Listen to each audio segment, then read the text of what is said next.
Fokus kita pada kali ini terdapat di dalam Keluaran 20 ayat 4 yang berbunyi, "Jangan membuat bagimu patung yang menyerupai apapun yang ada di langit, atau yang ada di bumi di bawah, atau yang ada di dalam air di bawah bumi."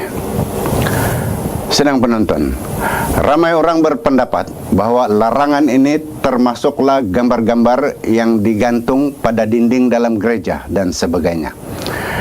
Larangan menyembah dewa lain berarti tidak boleh membuat patung dewa tersebut. Banding dengan Ulangan 4 ayat 9, ayat 23 hingga 28. Juga larangan ini termasuklah membuat patung Tuhan Allah sendiri. Ada dua perkara yang perlu diperhatikan juga mengenai larangan ini. Pertama, Allah terlalu agung untuk mampu digambarkan melalui apapun yang dibuat oleh manusia.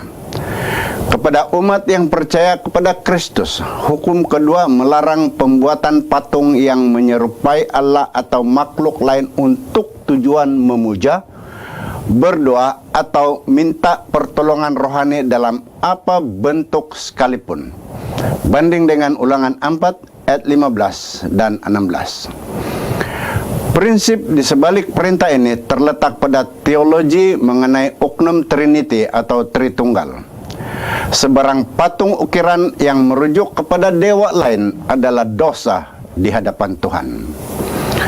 Kedua, ayat ini harus dibaca bersama dengan ayat yang menyusul, yaitu Keluaran 20 ayat 5, yang menunjukkan perincian sebenar mengenai larangan ini.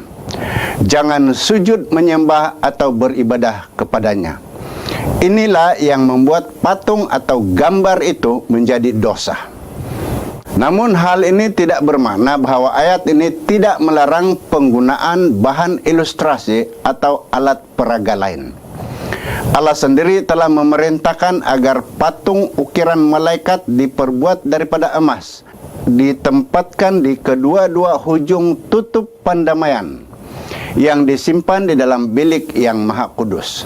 Ini dalam Keluaran 25 ayat 18. Dan juga 1 Raja-Raja 6 ayat 29. Ada menyebut mengenai ukiran malaikat digantung di keliling dinding.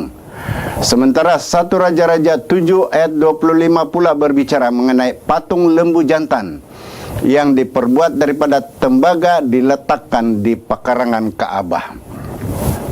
Tuhan juga mengarahkan Musa untuk membentuk satu ukiran ular daripada tembaga dan diletakkan pada hujung kayu semasa di padang gurun. Bilangan 21 ayat 8 dan 9. Dalam hal ini, ia bukan mendatangkan dosa jika digunakan sebagai satu ilustrasi tujuan mengajar umat untuk memandang kepada Allah setelah mendapat kesembuhan.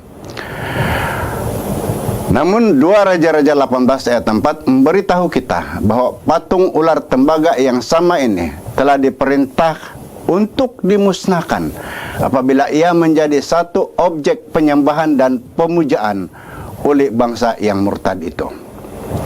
Hal ini membuktikan bahwa satu objek ukiran bukanlah suatu bentuk dosa secara sendirinya. Ia hanya menjadi dosa apabila digunakan sebagai objek penyembahan dan pemujaan. Salam, kita bertemu lagi di lain rancangan.